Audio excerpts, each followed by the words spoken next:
안녕하세요. 족부 전문의 김용상입니다.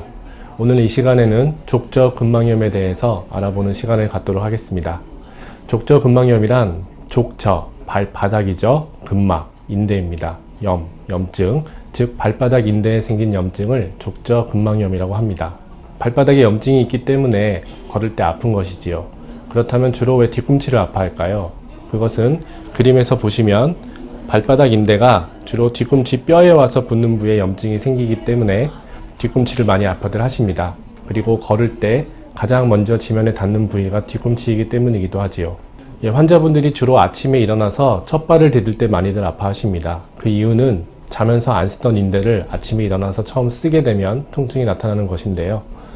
이것은 물론 족저근막염 초기에 나타나는 증상이고요. 더 진행해서 만성화가 되게 되면 뒤꿈치뿐만이 아니라 전체가 다 아프게 되는 증상으로 발전을 합니다. 네, 그렇다면 염증은 왜 생길까요? 결론적으로 말씀을 드리면 인대가 다쳐서 생기는 겁니다. 등산을 했다든지 평소보다 많이 걸었다든지 높은 곳에서 뛰어내리면서 뒤꿈치에 충격이 가해지게 되면 그 충격으로 인해서 인대가 다치게 되고 2차적으로 염증이 발생을 하게 됩니다. 흔히 갱년기 여성분들에게 족저근막염이 많이 발생한다고 알려져 있습니다. 그 이유도 호르몬의 영향으로 인해서 뒤꿈치 뼈의 주변에 있는 지방층이 얇게 되고 그렇게 되면 충격에 더 취약하기 때문에 인대가 다치기가 쉽습니다. 따라서 이런 분들이 족저근막염이 잘 발생을 하지요. 그렇다면 족저근막염의 치료는 무엇일까요? 두 가지입니다. 하나는 염증을 없애는 거고요. 또 하나는 염증이 다시 생기지 않도록 관리하는 것입니다. 염증이 생기지 않는 방법에는 약을 먹는다, 병원에 가서 주사를 맞는다, 다 맞는 말입니다. 하지만 제일 중요한 것은 안 쓰는 것입니다. 앞서도 말씀드렸다시피 족저근막염은 다쳐서 염증이 발생한 것이기 때문에 스스로 치유될 수 있도록 안 쓰는 것이 중요합니다. 누구나 한 번쯤은 등산을 갔다든지 많이 걸은 이후에 발바닥이 찢어지는 듯한 느낌을 받으신 적이 있을 겁니다. 하지만 그렇다고 모든 분들이 다 병원에 오시는 것은 아니고요. 며칠이 지나고 나면 괜찮아졌네 하고 지내실 수가 있습니다. 과연 진짜 괜찮아진 것일까요? 그것은 안 써서 그러신 겁니다. 무엇보다 중요한 것은 발바닥을 안 쓰는 것입니다. 자, 그렇다면 안 써서 좋아진 발바닥에 있는 인대는 정말 좋아진 것일까요?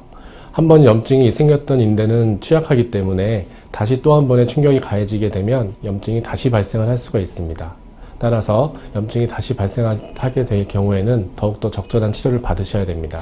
염증을 치료하는 방법에는 염증이 경미한 초기인 경우에는 약물 치료, 즉 약을 드셔서도 좋아질 수가 있습니다.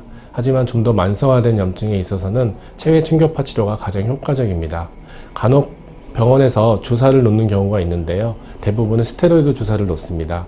이 스테로이드 주사는 초기 한두 번 정도는 효과가 있을지 모르나 반복적으로 맞게 되면 인대가 더 약해지게 되고 궁극적으로 인대가 파열될 수도 있기 때문에 많이 권유드리지는 않습니다. 그렇다면 체외 충격파라는 것은 무엇일까요? 체외 충격파란 우리 몸속에 파장을 주게 됨으로써 혈관이 많이 생기게 합니다. 염증이 있는 조직 주변에는 염증을 없애기 위해서 혈관이 많이 생기게 되고 그 혈관을 통해서 온 피 속에 있는 면역세포들이 염증을 치유하게 되는 것이지요. 그렇다면 체외 충격파는 몇 번 받아야 할까요? 그것은 염증의 정도에 따라 틀립니다. 환자분들께서 이렇게 말씀하시는 경우가 있습니다. 어떤 분들은 제가 아는 분은 3번만 받고도 좋아졌는데 저는 왜 안 좋아질까요? 라고 말이죠. 그런 분들은 더 염증이 심한 것입니다. 염증이 경미한 경우에는 체외 충격파 한두 번 정도로도 좋아질 수 있지만 심한 경우에는 3번뿐만이 아니라 5번, 6번도 받으셔야 될 수가 있습니다. 네, 이렇게 염증이 가라앉힌 다음에도 더 중요한 것은 염증이 다시 생기지 않는 것입니다. 그렇기 위해서 중요한 것이 스트레칭 운동입니다. 그것도 걷기 전에 하는 스트레칭 운동입니다. 예를 들어서 추운 겨울날 우리가 자동차 시동을 걸고 출발하기 전에 충분히 예열을 하라는 말이 있습니다. 그만큼 엔진에 무리가 가지 않기 위해서는 충분한 시간을 줘야 되는데요. 그것과 마찬가지 이치로 발바닥 인대도 무리가 가지 않기 위해서는 걷기 전에 충분한 스트레칭 운동으로 인대를 풀어주는 것이 중요합니다. 환자분들 중에 스트레칭 운동을 바빠서 못했다고 하시는 분들이 꽤 많습니다. 우리가 시간이 나서 치료를 받는 것이 아니라 시간을 내서 치료를 하는 것이지 않겠습니까? 따라서 스트레칭 운동이 중요하다는 것을 인식하시고 스트레칭 운동을 통해서 병을 키우지 않으셨으면 좋겠습니다. 지금까지 말씀드린 내용은 발 모양이 정상적인 분에 한해서입니다. 평발이 있다든지 요족 등의 발의 변형이 있으신 분들은 좀 더 적극적인 치료가 필요하기 때문에 적절한 진단과 거기에 맞는 치료를 받으시는 것이 좋겠습니다. 오늘 이 시간에는 족저근막염이 무엇이고 왜 생기며 어떻게 치료하는지에 대해서 말씀을 드렸습니다. 가장 중요한 것은 스트레칭 운동입니다. 평소에 스트레칭 운동을 생활화하심으로써 발 건강을 유지하시길 바라겠습니다. 감사합니다.